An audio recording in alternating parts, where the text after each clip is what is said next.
J'étais encore dans mon costume d'enterrement quand mon beau-fils a fait glisser un dossier de licenciement sur la table de la salle du conseil, comme s'il me tendait un menu. 5 jours après avoir enterré ma femme, il me mettait à la porte. Et il n'avait pas la moindre idée que je possédais 67% de l'entreprise. La pièce sentait le café réchauffé et le toner neuf. C'est ce dont je me souviens le mieux. Pas les visages, pas la vue sur le centre de Lyon à travers les grandes baies vitrées. Juste cette odeur amère de café éventé, passé et repassé, et l'arôme chimique et tiède de la photocopieuse dans un coin qui surchauffait toujours quand on lançait une grosse impression de contrat. Édouard Brochant était assis en bout de table, à la place qu'occupait Marianne, le fauteuil de ma femme.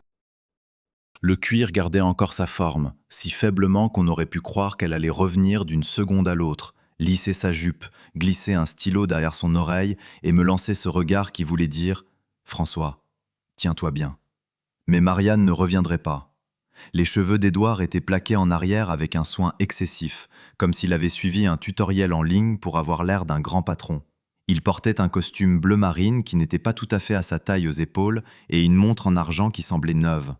33 ans, et il jouait déjà au roi. Il n'avait pas l'air d'un homme qui venait de perdre sa mère. Il avait l'air d'un homme qui attendait son heure. Autour de la table se trouvaient des gens qui travaillaient pour les fournitures industrielles lyonnaises, la FIL, depuis avant même la naissance d'Édouard.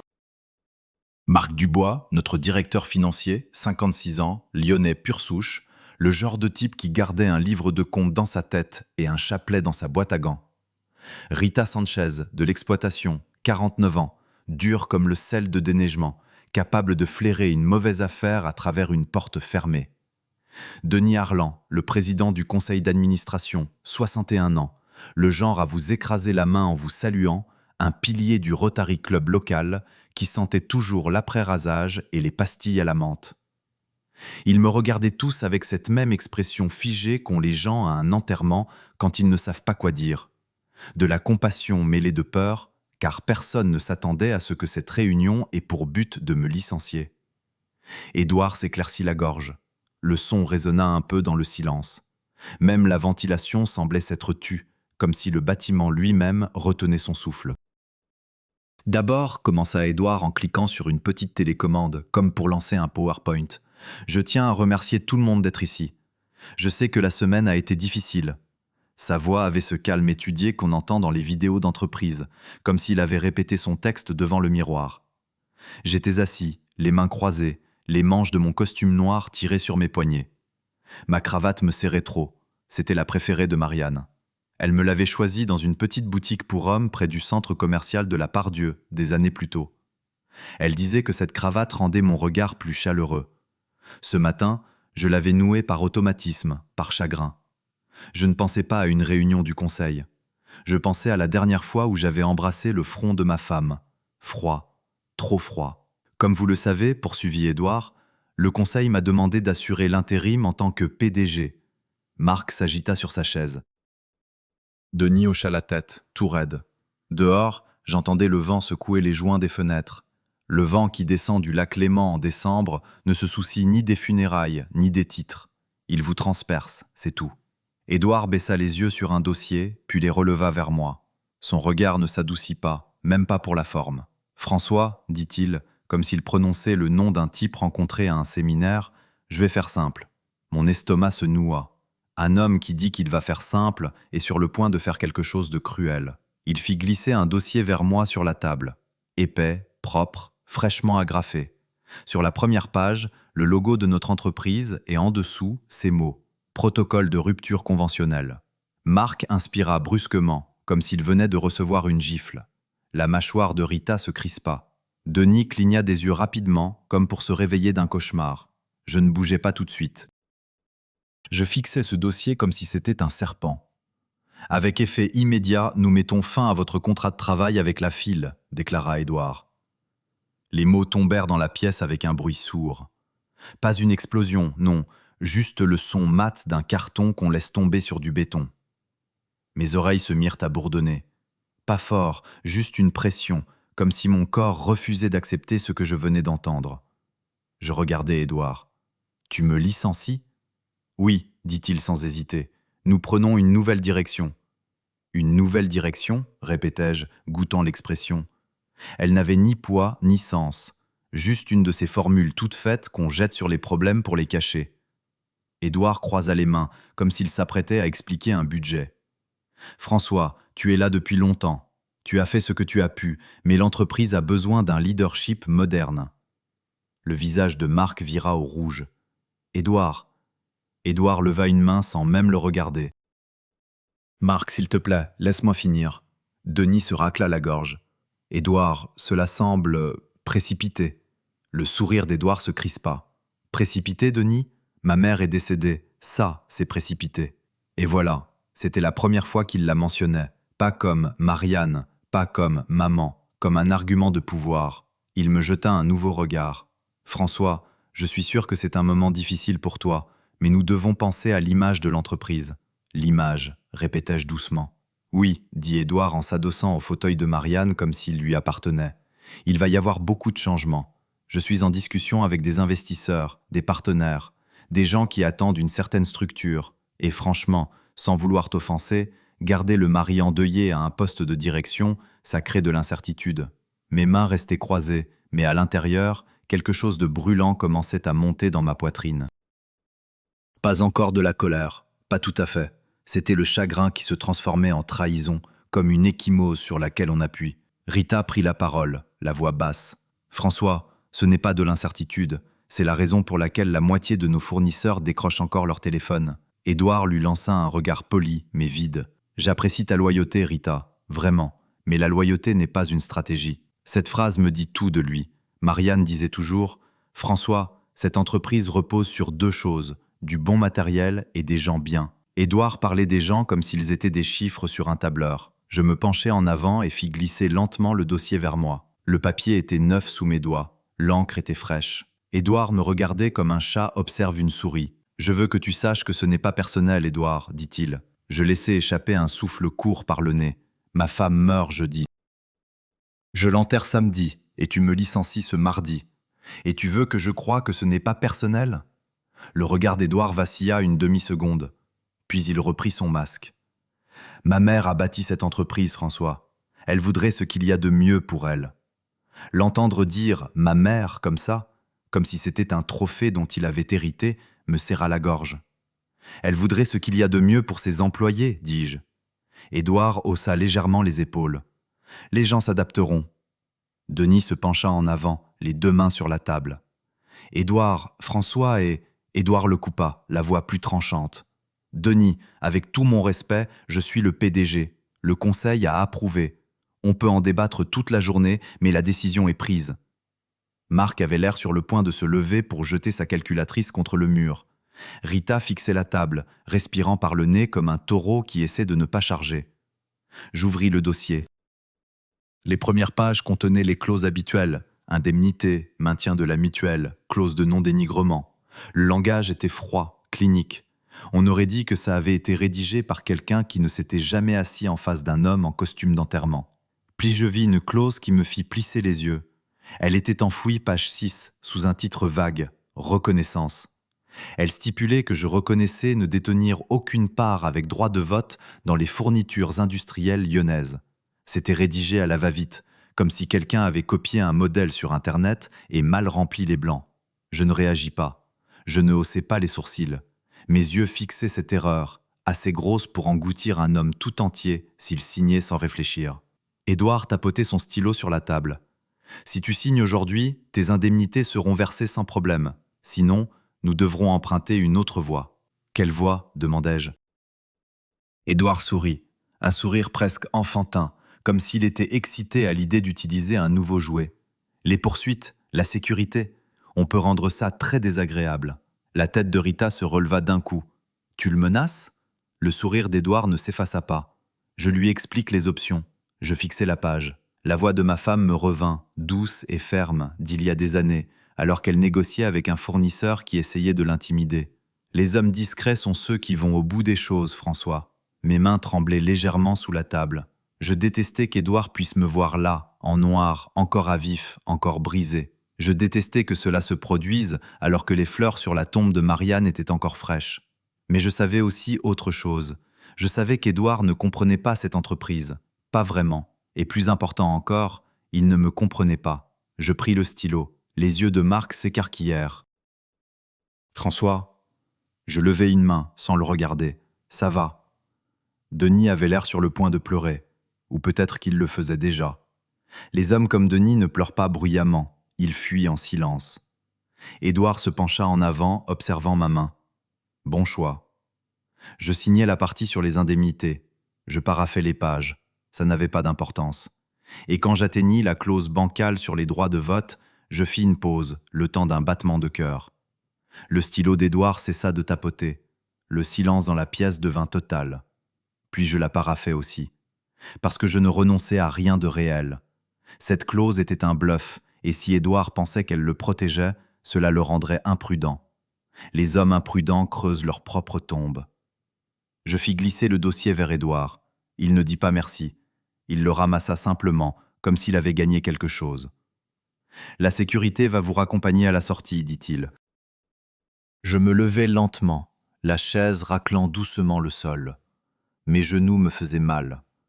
59 ans, ce n'est pas vieux, mais le deuil vous alourdit. Il ajoute des années à vos articulations.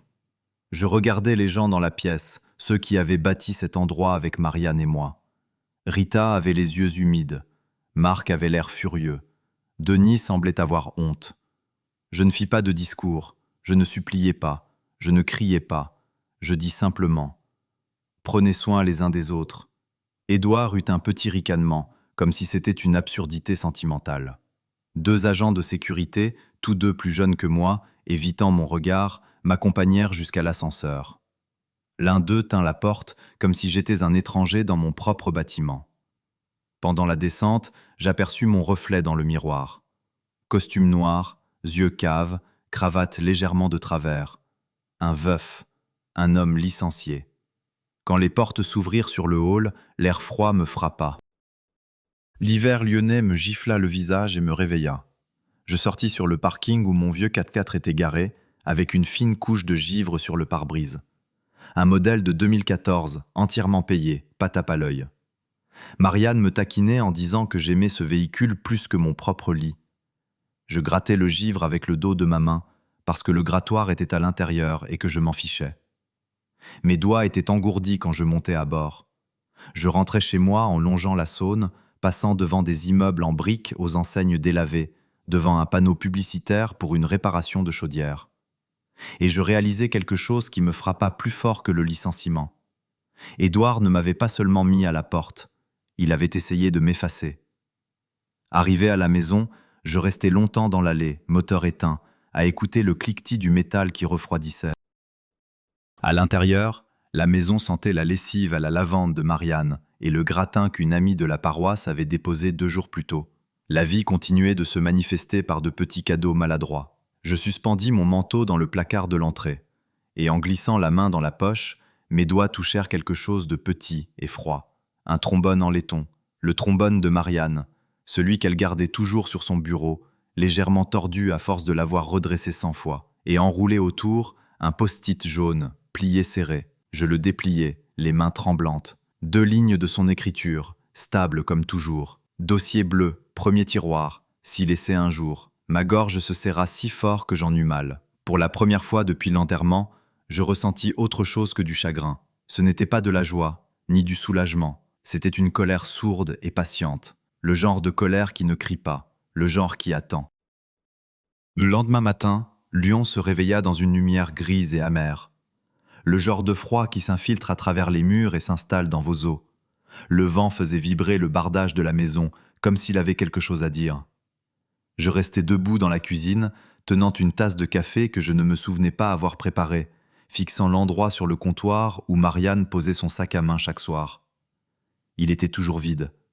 Je n'avais pas dormi. Chaque fois que je fermais les yeux, je revoyais Édouard assis dans son fauteuil. J'entendais ce mot, l'image, prononcé comme si c'était plus important que les gens. J'emportais mon café au salon et m'assis dans le fauteuil de Marianne. Je ne l'avais pas touché depuis sa mort. Il sentait encore faiblement sa lotion pour les mains, la lavande et autre chose que je n'avais jamais su nommer. Un mélange de réconfort et de discipline. Je plongeai à nouveau la main dans la poche de mon manteau, juste pour m'assurer que le trombone était réel. Du laiton, réchauffé par ma main, tordu au milieu. Elle l'avait utilisé pendant des années, le redressant, le pliant, refusant de le jeter. Marianne ne gaspillait rien, ni les trombones, ni les gens. Le dossier bleu était exactement là où elle l'avait dit. Premier tiroir de son bureau, dans la chambre d'amis que nous avions transformée en bureau. La lampe était encore orientée comme elle l'aimait, juste assez pour éviter les reflets sur les papiers. Je m'assis lentement, comme si je risquais d'effrayer un souvenir en bougeant trop vite. À l'intérieur, il y avait des documents que j'avais déjà vus, des années auparavant, mais sans jamais vraiment les regarder. Pas comme ça. Un acte de fiducie pour les droits de vote, des formulaires de transfert d'action, certifiés par notaire, datés, enregistrés. 67%. Marianne avait fait ça 7 ans plus tôt, après une des rares visites d'Édouard à la maison. Je me souvenais de cette soirée maintenant, de son silence pendant le dîner, de la façon dont elle était restée devant l'évier, bien après que la vaisselle ait été faite. Il m'a demandé ce que valait l'entreprise, avait-elle fini par dire. « Ce n'est pas un crime », lui avais-je répondu. « Non », avait-elle dit en s'essuyant lentement les mains. Mais la façon dont il a demandé, si. Je n'avais pas insisté. Marianne ne parlait que lorsque c'était important. Maintenant, seule dans cette pièce, je sentais le poids de ce qu'elle avait fait. Elle ne l'avait pas fait par dépit, elle l'avait fait par peur. Pas pour elle-même, pour les gens qui venaient chaque jour et qui comptaient sur le fait que l'entreprise serait encore là le lendemain. Je refermais le dossier et me penchais en arrière, la poitrine serrée. Posséder 67% ne me donnait pas un sentiment de puissance. Je me sentais responsable et fatigué. Je partis en ville en fin de matinée, en partie par habitude, en partie parce que la maison semblait trop silencieuse. Le chauffage de mon 4x4 tournait à plein régime alors que je traversais la Saône, l'eau grise s'écoulant lentement sous le pont. Lyon était la même que d'habitude, des bâtiments en briques, des enseignes fatiguées, des gens emmitouflés qui continuaient leur vie. Je me garais sur le parking de chez Rosie, un petit bistrot aux vitres embuées et à l'enseigne qui n'avait pas changé depuis les années 80. À l'intérieur, ça sentait le graillon, le pain grillé et le café qui attendait depuis trop longtemps sur la plaque chauffante. Rosie elle-même me fit signe de venir, sans poser de questions. « Un café noir, bien serré ?»« Oui, dis-je. » Elle posa la tasse brutalement, comme si elle était en colère à ma place. J'ai entendu. Les nouvelles allaient vite dans un quartier comme celui-ci. Plus vite qu'un email, plus vite qu'un communiqué de presse. « Je suis désolé, François, dit-elle. Ce gamin n'a pas d'âme. » Je ne la contredis pas. J'hochai simplement la tête en enroulant mes mains autour de la tasse. 2 tables plus loin, 2 gars de l'usine parlaient à voix basse. J'entendis mon nom, puis celui d'Édouard. L'un d'eux secoua la tête. « Marianne n'aurait jamais supporté ça, dit l'autre. » Je fixai mon café. « Non, murmurai-je pour moi-même. Elle n'aurait pas supporté. » Mon téléphone vibra sur la table. Un texto de Rita. « Il parle de licenciement, en masse. Il a dit pour lundi. » Mon estomac se serra. Je tapai lentement ma réponse. « Ne dis rien pour l'instant, je m'en occupe. » Je ne savais pas encore exactement ce que « je m'en occupe » signifiait, mais je savais que je ne pouvais pas abandonner, pas maintenant, pas avec les paroles de Marianne qui résonnaient encore dans ma tête. Après le bistrot, je passai devant l'usine. Changement d'équipe. La sirène retentit, longue et grave. Des hommes et des femmes sortaient par les portes, col relevé, gamelles se balançant. Je reconnus des visages, des gens que je connaissais depuis des décennies, des gens qui étaient restés quand les temps étaient durs parce qu'ils nous faisaient confiance, parce qu'ils lui faisaient confiance. Je me garais de l'autre côté de la rue et je regardais le parking se vider. Mes mains se remirent à trembler. Pas de froid, de la pression qui montait dans ma poitrine. De savoir qu'Édouard pouvait détruire tout ça en quelques semaines si personne ne l'arrêtait.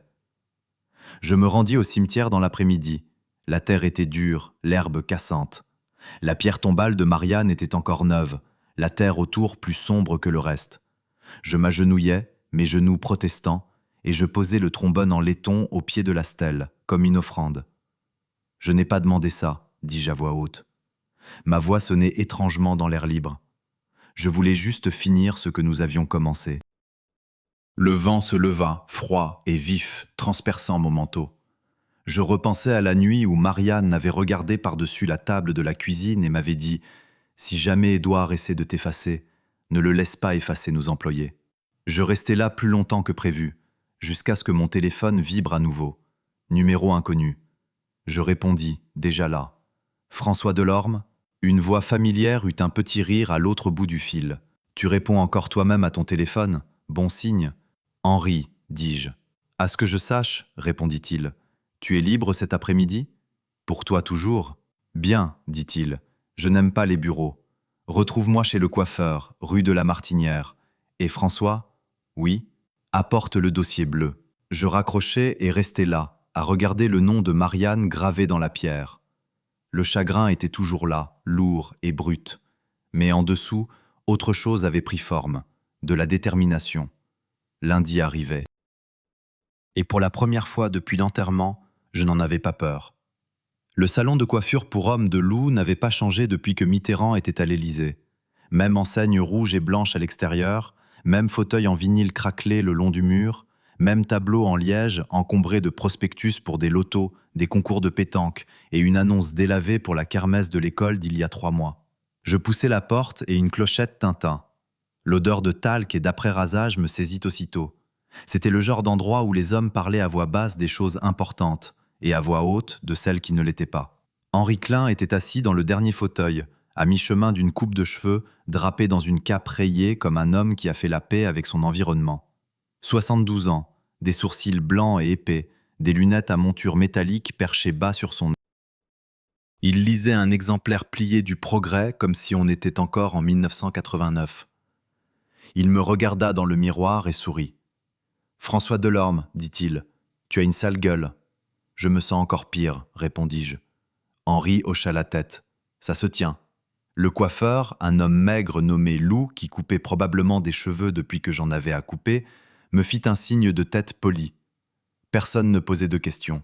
C'était la règle dans des endroits comme celui-ci. Je m'assis sur une chaise vide, le dossier bleu pesant lourd dans la poche de mon manteau.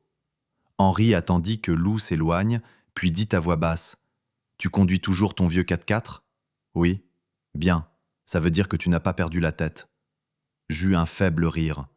Édouard m'a viré. Henri ricana. « Je sais, les nouvelles vont vite.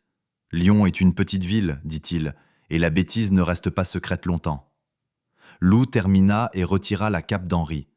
Henri se leva, épousseta les cheveux de ses épaules et paya en espèces. Puis il fit un signe de tête vers l'arrière-boutique. « Allons parler là où les tondeuses ne peuvent pas nous entendre. » L'arrière-salle était exiguë, avec une simple table en métal, 2 chaises pliantes et une cafetière qui semblait plus vieille que nous deux. Je sortis le dossier bleu et le posai sur la table. Henri n'y toucha pas tout de suite. Il se contenta de me regarder. « Tu es sûr de vouloir ouvrir cette porte ?» demanda-t-il.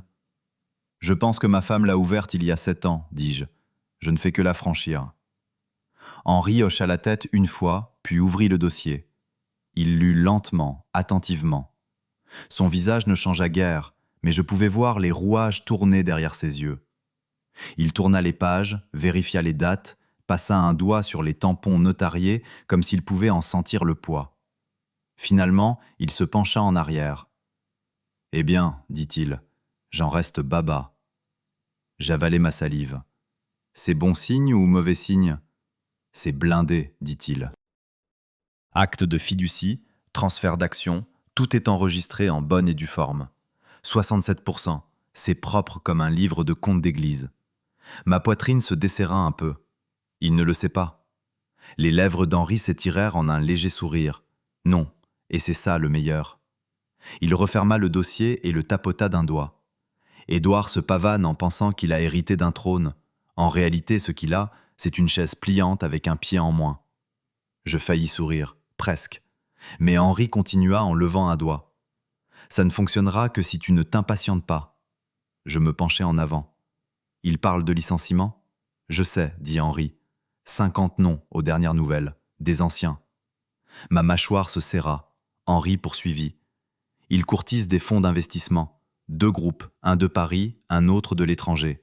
Il sample sang. » « Quel genre de sang ?» demandai-je. « Avantages sociaux, contrats fournisseurs, fonds de pension, dit Henri. Tout ce que ta femme protégeait. » Mes mains se crispèrent en poing sous la table. « Il a déjà commencé les démarches, ajouta Henri. Modification des statuts, émission d'actions sans droit de vote, des trucs juridiques un peu flous qui effraient les banques et embrouillent les conseils d'administration. Alors je l'arrête, dis-je. Henri secoua lentement la tête. Pas encore. Je le dévisageai. Henri, si tu l'arrêtes trop tôt, dit-il en me coupant, il saura que tu as un moyen de pression. Alors il commencera à creuser. Réunion d'urgence, expertise sur ta santé mentale. Il te fera passer pour le veuf éploré qui a perdu tout sens des réalités. Je détestais à quel point il avait raison. Alors qu'est-ce que je fais demandai-je. Henri croisa les mains. Tu le laisses parler. Tu le laisses présenter son projet. Tu le laisses montrer à tout le monde qui il est vraiment. J'expirais lentement par le nez. J'ai l'impression de le laisser faire du mal aux gens. Les yeux d'Henri s'adoucirent. François, je te connais depuis 30 ans. Tu n'es pas un homme qui aime voir les dégâts, mais le timing est crucial. La justice, ce n'est pas seulement avoir raison, c'est être indéniable. Je pensais à Rita, au gars de l'usine, à Marianne, debout devant l'évier, s'essuyant les mains. Et s'il fait passer ça avant lundi, demandai-je. Il ne le fera pas, dit Henri. Il veut les projecteurs, il veut la grande réunion, il veut des témoins. Je me frottais les tempes. Ma tête me lançait, une pression sourde qui pulsait au rythme de mon cœur. Il essaie déjà de me bloquer, dis-je. Accès au compte, sécurité. Henri hocha la tête. J'ai entendu. C'est fait à la va-vite et ça joue contre lui. Comment ? Parce que ça montre une intention de nuire, une panique, dit Henri. Il se leva et fit glisser le dossier vers moi. Voici ce que tu vas faire. Tu te présentes lundi, tu t'assois au fond, tu n'interromps pas, tu ne réagis pas. Tu le laisses exposer sa vision. Et ensuite, demandai-je. Et ensuite, dit Henri d'une voix basse et ferme, tu rappelles à tout le monde à qui appartient vraiment la maison. Je rentrais chez moi avec le dossier bleu sur le siège passager, tel un passager silencieux. Le ciel s'assombrissait déjà, les lampadaires s'allumant un par un. À la maison, je réchauffais le reste de gratin et mangeais debout, sans vraiment sentir le goût. Mes mains tremblaient à nouveau. Je détestais ça. Je détestais me sentir vieux. Je détestais avoir l'impression que mon corps pourrait me trahir avant même qu'Édouard ne le fasse. Mon téléphone vibra. Un texto de Marc. « François, quoi que tu prépares, sois prudent. Il va très vite. » Je fixai l'écran un long moment, puis je répondis. « Je sais. Dis à Rita de maintenir le calme. Pas de panique. » Je retournai dans le bureau et regardai à nouveau le bureau de Marianne. Je l'imaginais assise là, un stylo derrière l'oreille, le regard vif. « Les hommes discrets vont au bout des choses, » dis-je à voix haute.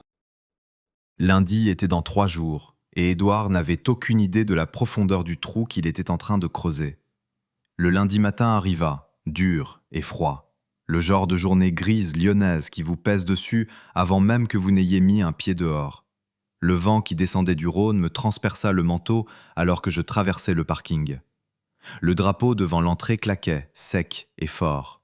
Je m'arrêtai une demi-seconde, la main sur la poignée de la porte, et pris une lente inspiration. Les hommes discrets vont au bout des choses. À l'intérieur, l'odeur était la même que toujours, un mélange de produits de nettoyage, de café et d'une légère effluve d'huile venant de l'entrepôt, familier, rassurant.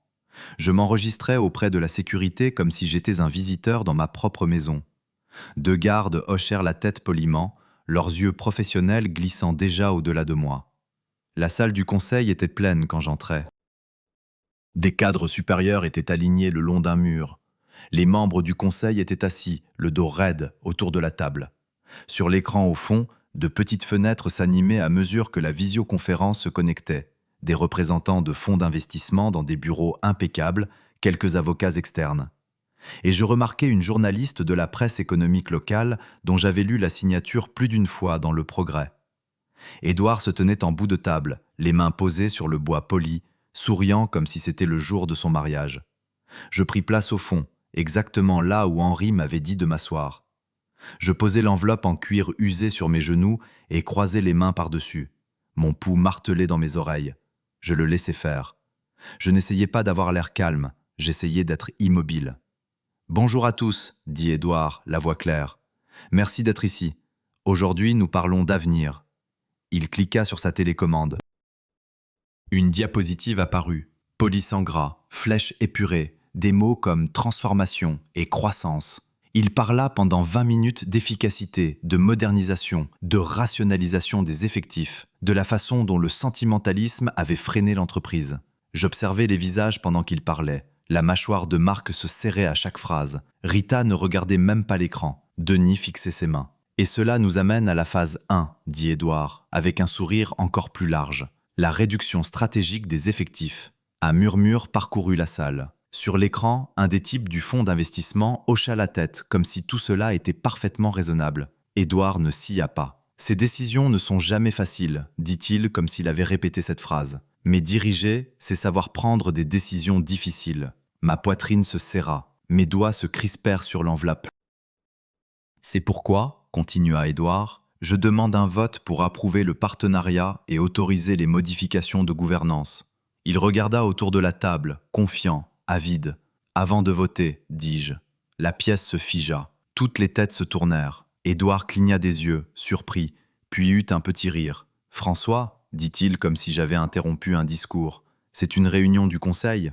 Je me levai quand même. Mes genoux protestèrent, mais ils tinrent bon. Ma voix sortit, ferme. « C'en est une, en effet, dis-je. C'est pourquoi je dois corriger quelque chose. » Le silence s'étira. Le sourire d'Édouard s'amincit. « Assieds-toi. » Je ne le fis pas. Je m'avançai vers la table et posai l'enveloppe en cuir devant lui. Le son qu'elle fit ne fut pas fort, juste un bruit sourd, doux et final. « Je ne serai pas long, dis-je. Je sais que vous êtes impatient. » Les yeux d'Édouard allèrent de l'enveloppe à mon visage. « François, tu as été licencié. Tu n'as pas voix au chapitre ici. » Je jetai un coup d'œil à Denis. « Vous voulez le lui dire ou je m'en charge ?» Denis déglutit, ne dit rien. Je fis un signe de tête vers l'écran. « Les avocats sont présents, je vois. Très bien. » Je me retournai vers Édouard. « Tu peux l'ouvrir. » Édouard hésita, une fraction de seconde. Puis il rit à nouveau, un rire sec cette fois, et ouvrit l'enveloppe. L'associé d'Henri, assis discrètement le long du mur, s'éclaircit la gorge et tapota son ordinateur portable. Les documents empirent l'écran. Tampons, dates, signatures. Je laissai le silence faire son travail. Je détiens 67% des parts avec droit de vote des fournitures industrielles lyonnaises, dis-je. Pas de cris, pas de colère, juste les mots. Pendant 3 longues secondes, personne ne parla. Sur l'écran, un des investisseurs se pencha vers sa caméra. Les yeux de la journaliste s'écarquillèrent. « Ce n'est pas possible, » dit finalement Édouard. Sa voix se brisa légèrement. Je haussai les épaules. « Si. » « Tu étais un employé, » lança Édouard. « Tu as signé. » « Un contrat de travail n'est pas un titre de propriété, » intervint calmement Henri depuis le côté. « Et cette clause que vous avez glissée dans le protocole, de la pure amateur. » Édouard devint blême. « Tu savais. Je m'étais préparé, dis-je. Il y a une différence. » Il tenta de se reprendre, les mains maintenant agitées. « Même si c'est vrai, nous votons aujourd'hui. »« Non, dis-je doucement. Vous ne votez pas. » Je me tournai vers le conseil. « Avant que vous ne décidiez quoi que ce soit, je veux poser une question. » Je regardai Édouard. « Quelle est, selon toi, la valeur fondamentale de cette entreprise ?» Édouard ouvrit la bouche, la referma, essaya de nouveau. « L'innovation, dit-il. L'agilité. » J'attendis. « La valeur pour les actionnaires, ajouta-t-il. » Je hochai lentement la tête. Marianne disait que c'était les gens. Rita eut un hoquet. Je fis face à la salle. Ce partenariat est suspendu, avec effet immédiat. Les licenciements sont annulés. Et l'autorité d'Édouard en tant que PDG est révoquée, à compter de maintenant. Les mots tombèrent comme un coup de marteau. Denis exhala, tremblant. « Qui est pour ?» Les mains se levèrent, une par une, certaines hésitantes, d'autres soulagées. Édouard regarda autour de lui, abasourdi. « Vous ne pouvez pas !» La sécurité s'approcha, sans brutalité, juste avec fermeté. Je me penchai assez pour qu'il m'entende. « Tu avais prévu ça ?» siffla-t-il. « Non, dis-je, c'est toi qui l'as fait. » Ils furent accompagnés dehors, passant devant la paroi vitrée où des employés s'étaient rassemblés pour regarder. Pas de cris, pas de drame, juste l'effondrement silencieux d'un homme qui avait confondu le pouvoir et le bruit. Quand la porte se referma, je m'assis enfin. Mes mains tremblaient maintenant, je ne le cachais pas. Mon téléphone vibra, un message de Rita. « Ils applaudissent dans l'atelier, François. » Je fermai les yeux et respirai. Pour la première fois depuis des jours, la pression retombait. Le bâtiment semblait différent une fois Édouard parti. Pas plus silencieux, juste plus stable. Comme une machine qui vibrait dangereusement et qui s'était enfin recalée sur ses fondations. Les gens sortirent de la salle du conseil en petits groupes, parlant à voix basse, le visage pâle mais soulagé. Les avocats remballèrent leurs mallettes sans croiser mon regard. Les fenêtres de la visioconférence s'éteignirent une par une. La journaliste s'attarda juste assez pour observer la scène, puis s'éclipsa, façonnant déjà son article dans sa tête. Je restai assis. Mes mains tremblaient encore, Alors je l'ai posée à plat sur la table jusqu'à ce qu'elle s'arrête. 59 ans, le cœur battant comme si je venais de courir 1 kilomètre. Je me rappelais de respirer. Inspirer par le nez, expirer lentement. Marc s'assit à côté de moi. Il ne dit rien au début, posa simplement une main sur mon épaule. « Ça va ?» finit-il par demander. J'hochai la tête. « Ça va aller. » Rita entra ensuite, les yeux brillants mais fatigués. « L'atelier est en effervescence, dit-elle. Une effervescence soulagée, pas paniquée. »« C'est bien, dis-je. C'est ce que nous voulions. » Denis s'éclaircit la gorge de l'autre côté de la table. « François, dit-il, qu'est-ce que tu veux faire maintenant ?»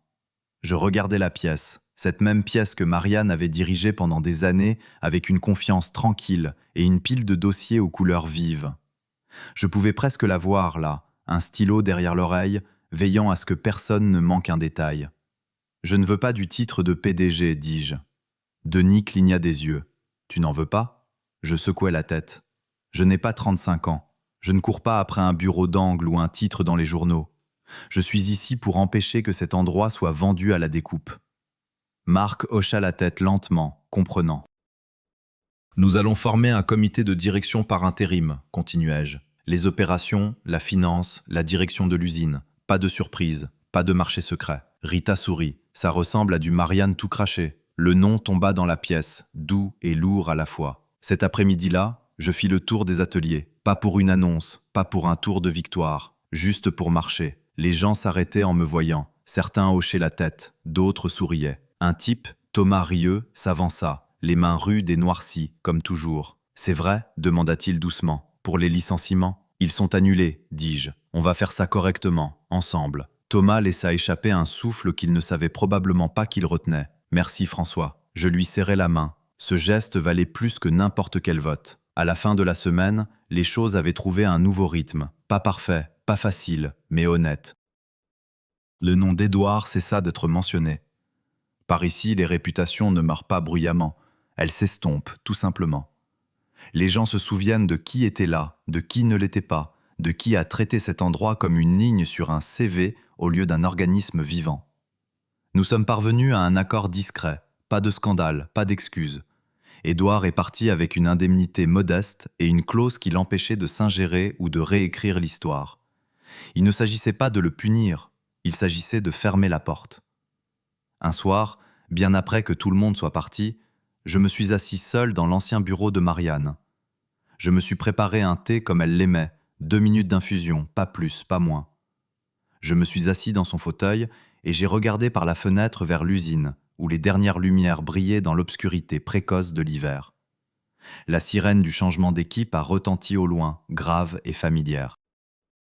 J'ai sorti de ma poche le trombone en laiton, tordu, ordinaire, parfait. « Tu m'as fait confiance, dis-je doucement.